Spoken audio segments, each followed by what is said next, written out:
Ever felt like no matter what you do, something always feels off?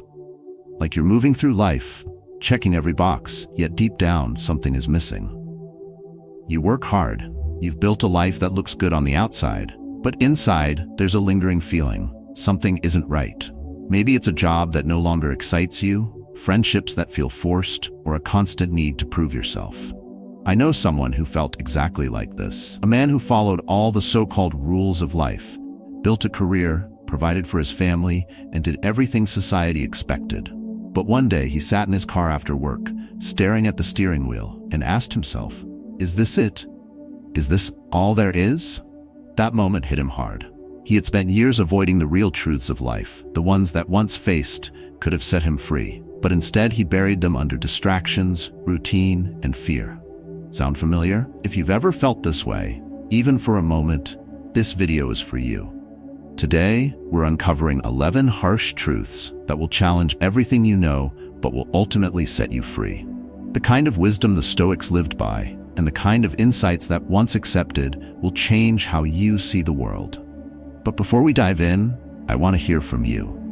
Have you ever ignored a truth about your life, only to realize later how much it was holding you back? Share your experience in the comments below. Let's get started. 1. Not everyone will like you. Some people won't like you, no matter what you do. You could be kind, generous, and thoughtful, yet someone will still criticize or reject you. The problem? Most of us refuse to accept this. We bend, we compromise, we silence ourselves, all in the hope of being liked. We say yes when we mean no. We sacrifice authenticity for approval, believing that if we try hard enough, everyone will accept us. But that's an illusion. We crave acceptance because we fear rejection. Long ago, being cast out meant survival was at risk. But today, chasing universal approval only leads to exhaustion and self-doubt. You start living for others, not for yourself. How many times have you agreed just to avoid conflict? Held back your true thoughts to escape judgment? Did it bring happiness, or did it only leave you feeling more lost? Here's the truth. Trying to please everyone will only make you miserable. Someone will always misunderstand you. Someone will judge unfairly, and that's not just okay, it's necessary. Because the day you stop shaping yourself for others is the day you start living as who you truly are. Marcus Aurelius said it best, we cannot control others' opinions, only our response to them. Instead of chasing validation, stand firm in your values. If your actions align with your integrity, no one else's approval should matter. Now, let's go back to the man I mentioned earlier. For years, he worked tirelessly, doing everything expected of him. He was responsible and reliable. And yet, recently, he realized something that shook him. Some of the very people he cared about didn't like him. A few coworkers dismissed him behind his back. A relative subtly made him feel unwelcome. It was like a gut punch. He did what most of us would do. He tried harder. He thought, maybe if I explain myself better, they'll understand me. Maybe if I'm more agreeable, they'll like me. And so, he smiled more. He bent a little further. He laughed at jokes he didn't find funny. But it didn't work. One night, exhausted from the mental strain, he came across a passage from Epictetus. If you want to improve, be content to be thought foolish and stupid. And it hit him.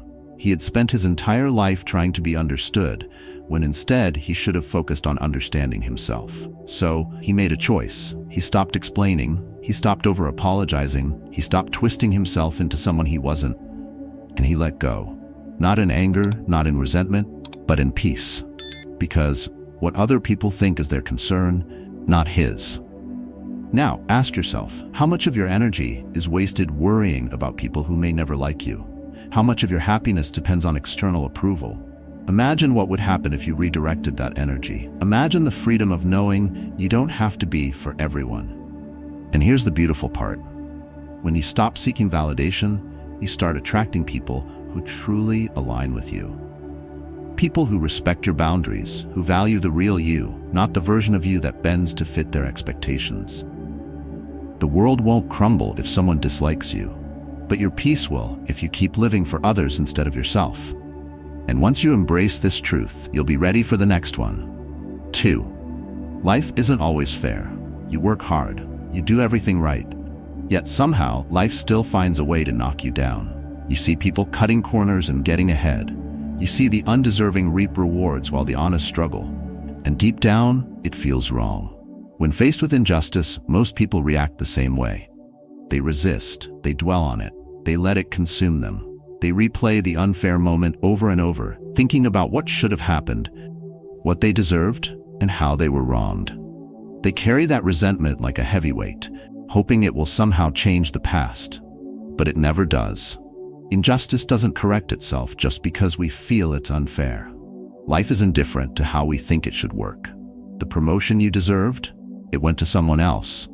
The loyalty you gave, it wasn't returned. The kindness you showed, it was ignored. You can keep fighting against it, let it break you, let it turn you bitter.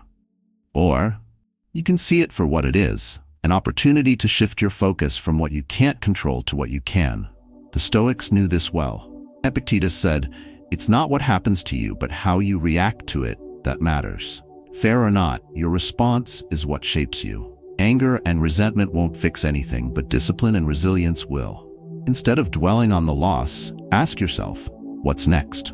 How do I move forward stronger? There's someone I knew who faced this firsthand. He built his career from nothing. He showed up early, stayed late, and always delivered. But when the time came for a promotion, it was handed to someone less qualified. Someone who played office politics better. It hit him like a punch to the gut. He felt cheated and disrespected. And so he did what most would do. He let the resentment fester. For weeks, it occupied his mind. He worked, but his energy was drained. Every task felt heavier. The unfairness of it all made him bitter. He found himself pulling back, doing the bare minimum. Why put in effort if it didn't matter? Until one day, while venting to a mentor, he was told something that changed everything. You're waiting for life to be fair, but it won't be. The question is, are you going to let this define you, or are you going to use it? And just like that, he saw things differently. The world didn't owe him fairness. His work, his effort, it wasn't about recognition, it was about who he became through the process. If one company couldn't see his value, another would. If this door closed, he'd build a new one. He stopped dwelling on what was lost and started focusing on what he could build. He sharpened his skills, created new opportunities, and just a year later, landed a position far beyond what he had originally hoped for. Not because life suddenly became fair, but because he chose to move forward instead of staying stuck. Now think about yourself. Where have you let injustice hold you back? What's keeping you bitter when you could be getting better? Fairness is an illusion. Strength is a choice, and the moment you stop waiting for the world to be fair is the moment you take back control of your life. 3. You can't get time back. Time is like water slipping through your fingers. You don't notice how much is lost until you reach for it and realize it's gone. Most people live as if they have an endless supply. They wake up, go through routines, and delay the things that matter. They say, "I'll start next year. I'll make time later." But later never comes, because time is the only currency that never stops spending itself. And once it's gone, no amount of regret can buy it back.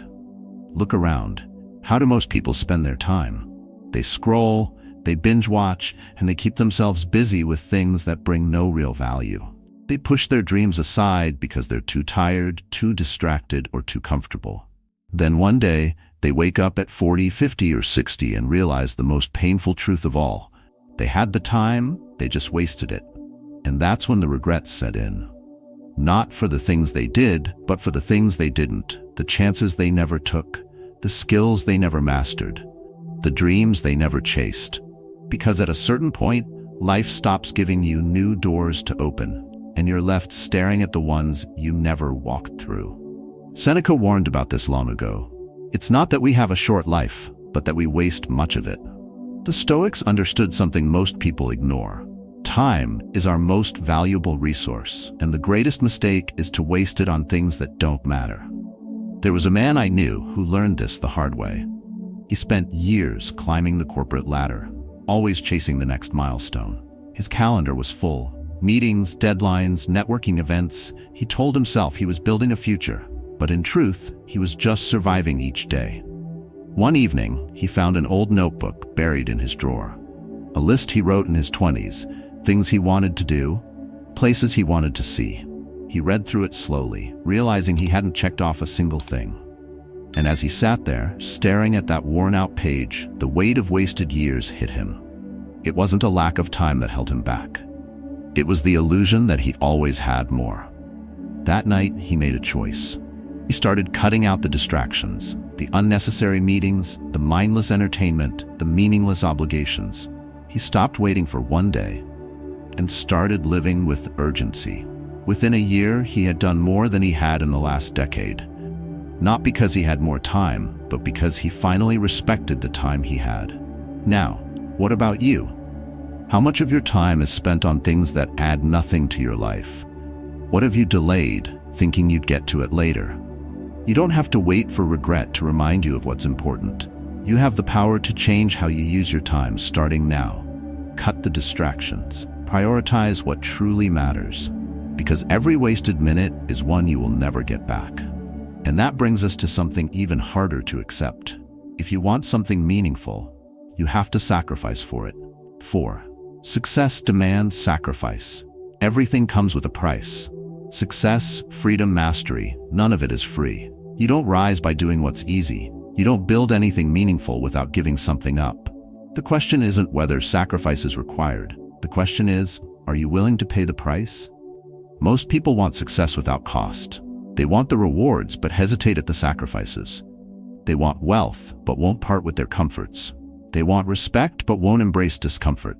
They want to improve but won't let go of habits that hold them back. And so they stay where they are, wondering why nothing changes. But here's the truth. You are always sacrificing something. If you don't sacrifice for success, you sacrifice success itself. If you don't sacrifice for growth, you sacrifice potential. If you don't sacrifice time for what matters, you sacrifice that time for distractions. Either way, something is lost. The only difference is whether you choose the sacrifice or let it choose you. The problem isn't just an unwillingness to sacrifice, it's an unwillingness to balance. Too much focus on success can strip away everything else. Too little can leave you stagnant. Many chase success so blindly that by the time they reach their goal, they've lost what made the pursuit worth it. The Stoics understood this deeply. Seneca wrote, "Wealth consists not in having great possessions, but in having few wants." Success is not just about gain, it's about knowing what truly matters. You can have everything you want, but not at the same time. The key is choosing wisely what you're willing to sacrifice and what you refuse to give up. There was a man I knew who spent years climbing the ranks of his industry. He worked late, took every opportunity, and pushed himself harder than anyone else. And he made it. He reached a level of success most people only dream of. But when he finally looked up, the people who once mattered weren't there anymore. Friendships had faded. His health had suffered. The moments he thought he could make up later were gone. One evening, he sat alone in his office, staring at the framed achievements on the wall. They felt hollow, because in chasing one goal, he had unknowingly sacrificed things he could never get back. That night, he made a decision. He wouldn't stop pursuing success, but he would redefine what success meant. He started setting boundaries. He stopped chasing approval and started prioritizing presence. He still worked hard, but now it was directed, not just toward building a career, but toward building a life. So ask yourself, what are you sacrificing? Are you giving up short-term comforts to build something meaningful? Or are you losing things that truly matter in the name of success that won't fulfill you? Mastery, wealth, influence. These are worthy pursuits, but only if they align with the life you want to live. Success isn't about choosing work over life or life over work. It's about balancing both with intention. And this brings us to something just as difficult to accept. Change is the only constant. 5. Change is the only constant. Nothing stays the same. Not you. Not the world around you. Everything moves forward, whether you want it to or not. Yet most people resist change. They cling to what's familiar, even when it no longer serves them. They hold on to routines, relationships, jobs, and identities that no longer fit, because the unknown is terrifying. But here's the truth. Resisting change doesn't stop it. It only makes it harder. When we fight change, we create unnecessary suffering. We refuse to let go of a past that no longer exists. We fear what might come next. We waste energy trying to control something that was never in our control to begin with. And in the process, we miss the opportunities, the growth, and the freedom that come when we embrace what's ahead. Change will happen, whether you resist it or accept it. The only question is, how much pain will you put yourself through before you finally let go? The Stoics understood this well. Heraclitus said, "No man ever steps in the same river twice, for it is not the same river, and he is not the same man." You are constantly evolving, whether you notice it or not. The world is shifting around you, whether you're ready or not. Fighting change is like trying to hold back the tide. It's a battle you'll never win. There was someone I once knew who refused to accept this. He built his life around stability, routine, and predictability. He worked the same job for decades, followed the same patterns, and avoided risks. Then one day, everything changed. His company downsized, his position was eliminated, and suddenly, the structure he had depended on was gone. At first, he panicked. He refused to accept it. He kept hoping things would go back to the way they were, but they didn't. Weeks turned into months, and he was still stuck, unable to move forward because he was clinging to a past that no longer existed. Then one evening, he came across a passage from Epictetus. "Don't demand that things happen as you wish, but wish that they happen as they do, and you will go on well." And for the first time, he saw things differently. His old life was gone. That was reality. But instead of fighting it, he started asking himself, what now? He stopped trying to fix what was already broken. He started looking at new possibilities. Within months, he had transitioned into a new field, one he never would have considered before. Years later, he realized losing his job had been the best thing that ever happened to him. But it wasn't the change itself that saved him. He decided to embrace it. So what about you? What changes are you resisting?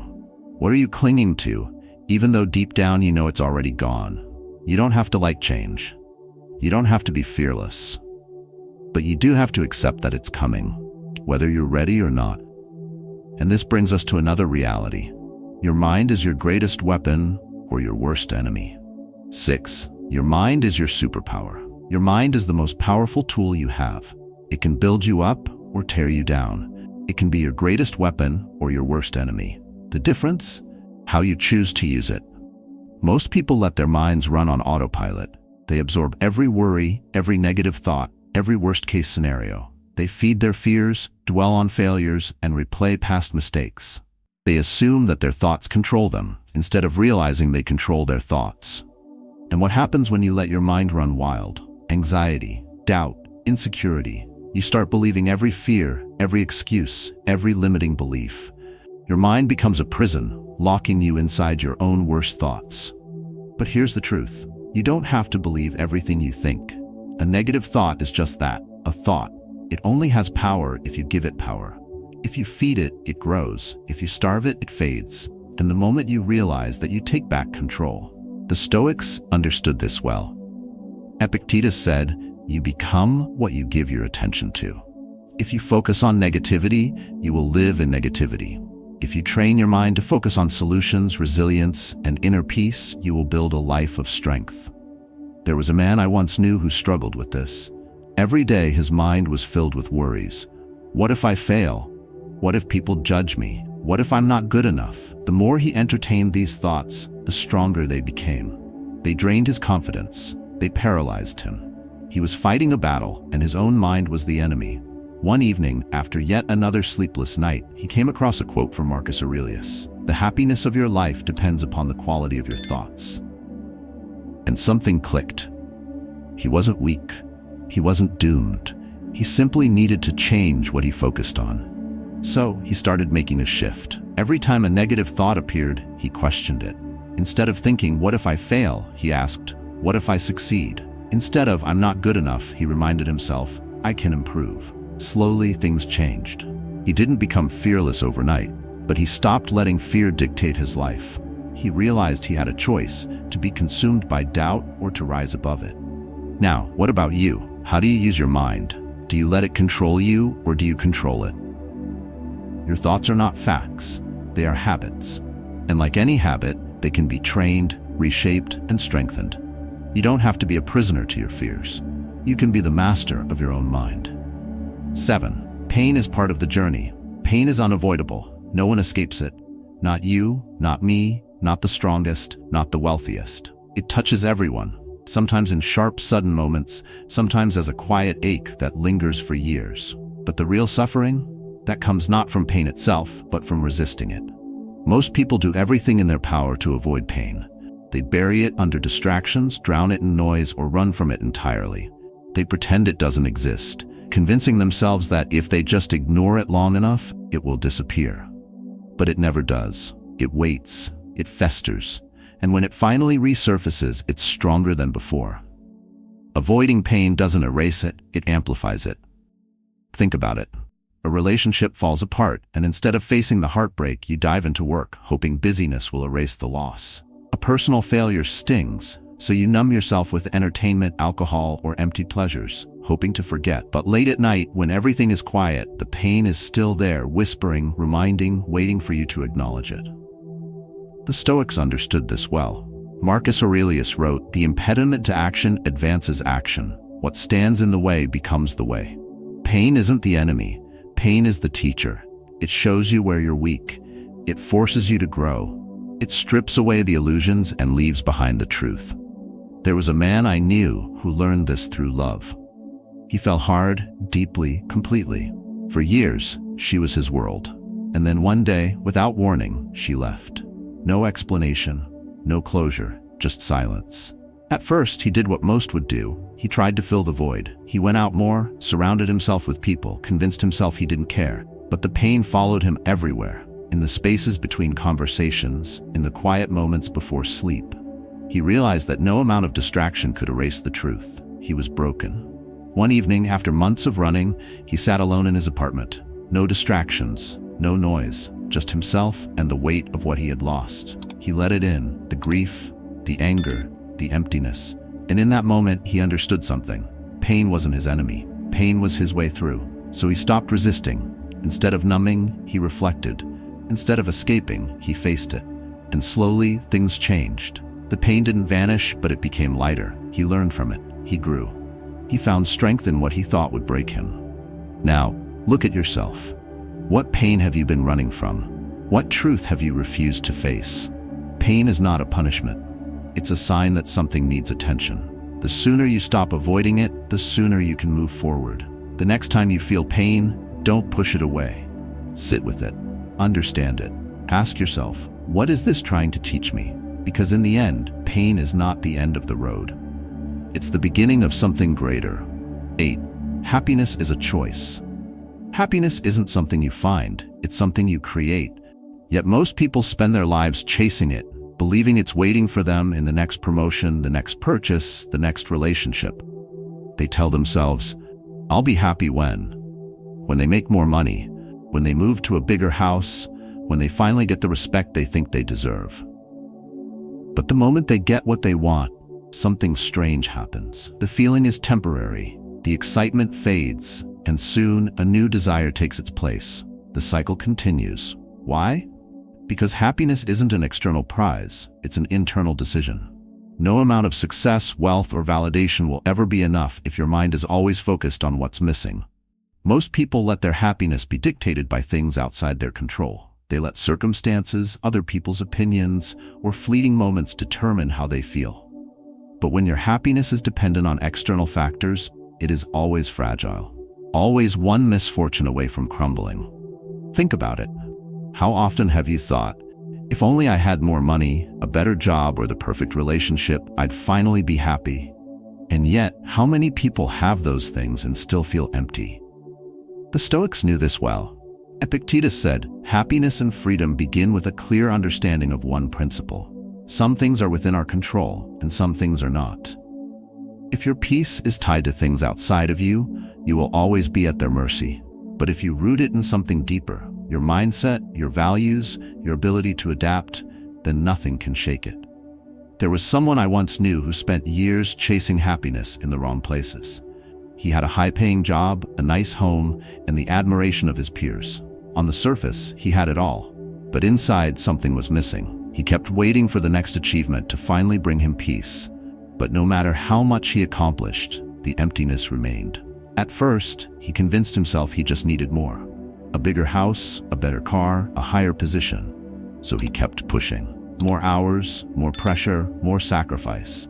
But the happiness he was searching for never arrived. The more he achieved, the more he realized he was always chasing, never arriving. One evening, while scrolling through social media, he saw an old friend, someone who had taken a different path. Less money, less prestige, but a genuine sense of peace. And for the first time, he asked himself a question he had been avoiding. What if happiness wasn't about having more, but about needing less? He started simplifying his life. He stopped measuring success by external standards and started focusing on what truly brought him joy. It wasn't wealth. It wasn't validation. It was a presence. Gratitude. A deep appreciation for the simple moments he had once ignored. And something unexpected happened. As soon as he stopped chasing happiness, it found him. Now think about yourself. How often have you told yourself, "I'll be happy when"? How much of your peace depends on things you can't control? Happiness isn't waiting in the future. It's found in how you choose to see the present. It's in the quiet mornings, the moments of gratitude, the ability to appreciate what you have while still striving for more. The next time you catch yourself thinking, "I'll be happy when," stop, shift your focus. Ask yourself, what do I already have that I'm taking for granted? Because happiness doesn't come from getting more. It comes from learning to appreciate what's already there. So stop waiting, stop chasing. Happiness isn't about perfect circumstances. It's about mastering your mind. 9. Perfection is a myth. Perfection is an illusion, one that keeps you stuck. The more you chase it, the further it runs. And yet, most people can't help but fall into its trap. We tell ourselves that things need to be just right before we can begin, that we must be fully prepared before we take a risk, that we can't fail, can't make mistakes, can't show weakness. And so, we wait, we hesitate, we delay. We live inside our heads, planning instead of doing. But what happens when you chase perfection? Nothing. Because perfection is an impossible standard. It keeps you locked in fear.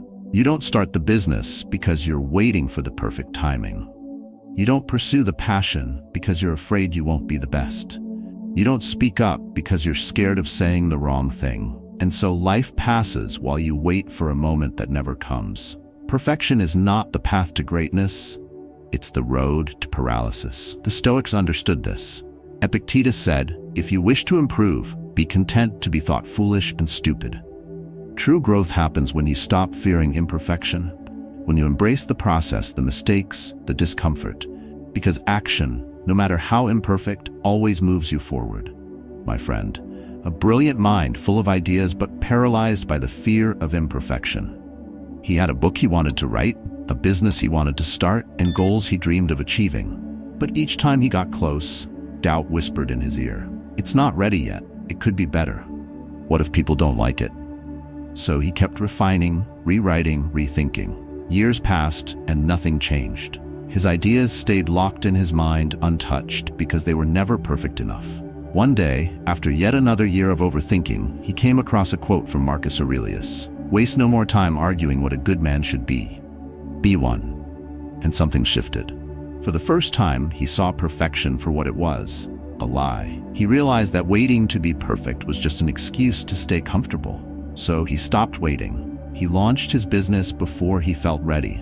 He wrote his book before he felt confident. He embraced the mistakes, the setbacks, the imperfections, and slowly his life transformed.